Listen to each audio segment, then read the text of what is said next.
The warm-up should gently prepare the body for exercise by gradually increasing the heart rate and circulation. This will loosen the joints and increase blood flow to the muscles. Stretching the muscles prepares the body for physical activity and prevents injury.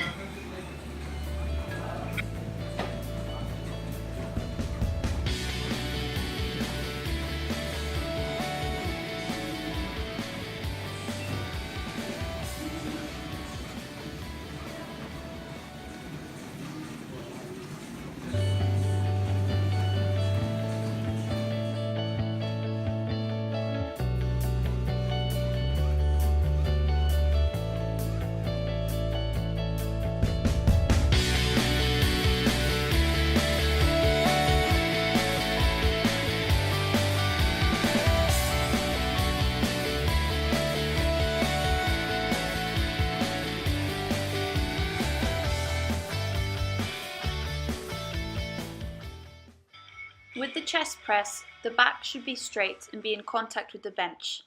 Hands should be at the same height as the shoulders and with both feet on the ground. During the shoulder press, the back and neck must be straight and against the bench, providing lumbar support. When you push, air must be released. Arms mustn't reach full extension.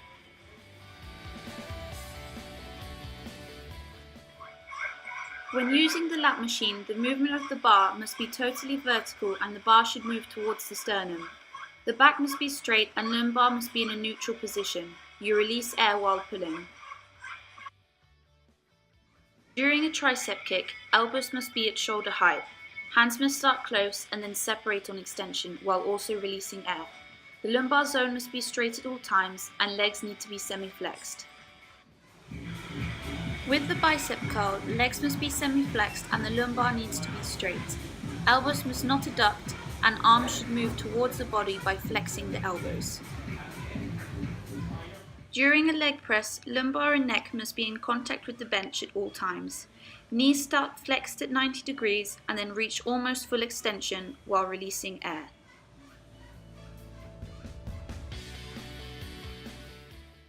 With the abdominal crunch, the back must be straight during all movement. The trunk flexes forward with abdominals contracted at all times and air is released.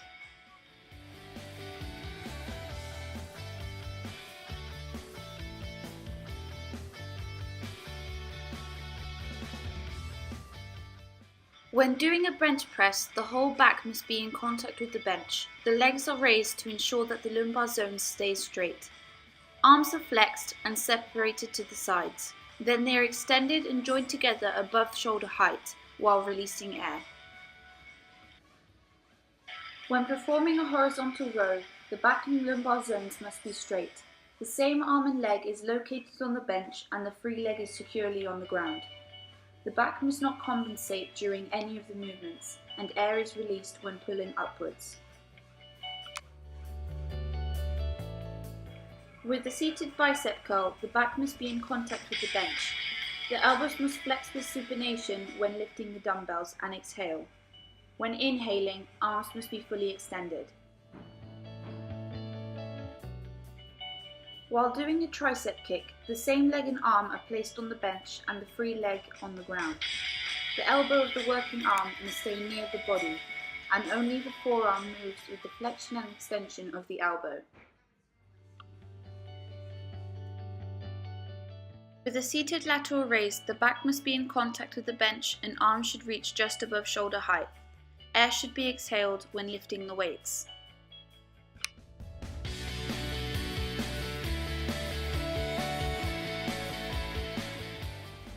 When performing the lunge with dumbbells, the back leg should flex to touch the ground and the front leg must flex to 90 degrees and not past the front foot.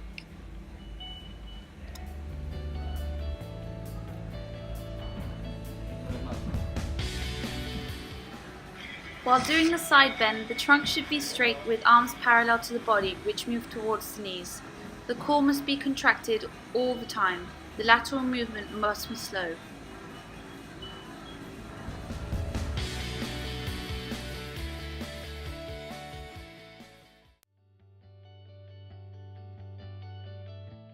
When doing a press up with the fit ball, the back must be straight and be focused on the flexion of the elbows.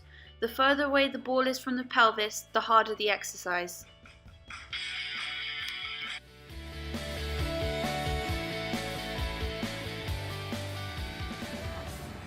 With the TRX, the back and neck must be straight and must release air when pulling your body up.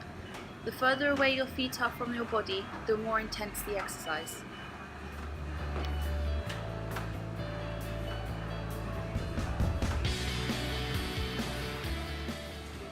When performing the jerk, you have to run the bar down towards the tibia while having a straight back. You have to execute a movement that starts from the legs and with the body's inertia brings the bar up to the sternum and finally pushes the bar above the head without the help of the arms.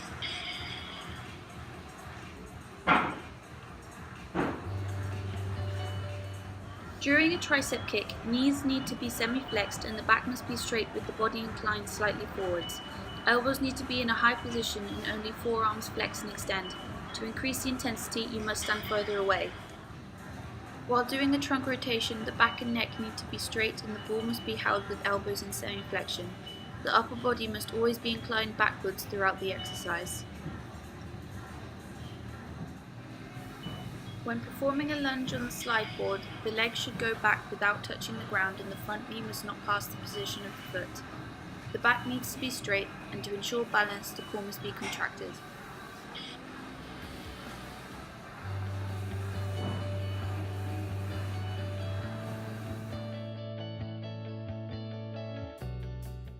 When stretching the calf muscles, legs must be positioned one in front of the other.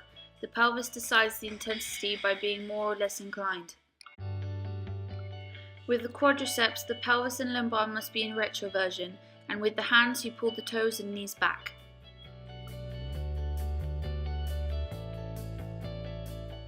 With the hamstring, the leg must be straight, pelvis in a neutral position, and be aiming to touch the toes.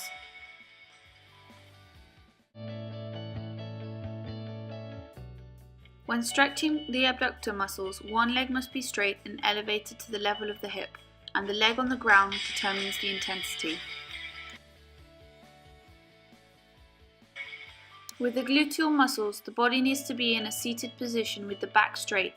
One leg crosses over and the same arm pushes down on the knee for more intensity.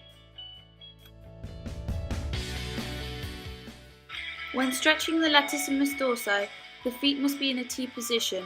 One arm should cross over the trunk and the other arm should hang down towards the floor.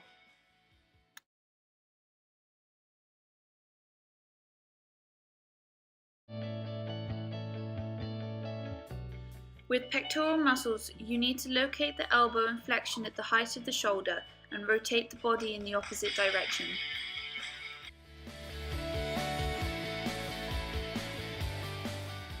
With the triceps, the lumbar zone must be in a neutral position. When the elbow is flexed, the free hand should pull it across the back to emphasize the stretch.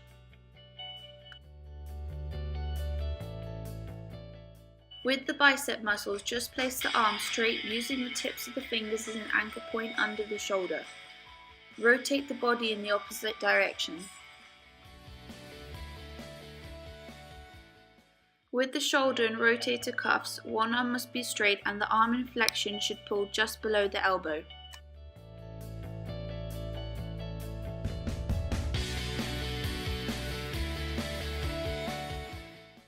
When strapping the epicondyal muscles, one arm is straight and with the other you pull the fingers down and to the side without lifting the shoulder. With epitrochlear muscles, the arm must be straight with the palm facing up. With the spare hand, you pull down and to the side without lifting the shoulder. When stretching the superior trapezius, one arm should be located on the lumbar and the other on the head, making it inclined the other way.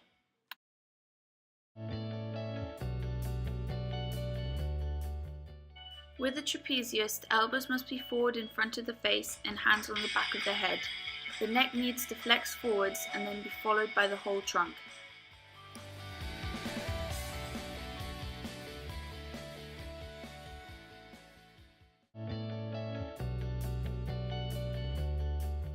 To stretch the abdominals, the back needs to be in contact with the ball and the body relaxed and arched so that both feet and hands are on the floor. This stretch must feel comfortable and not pinch the lumbar zone.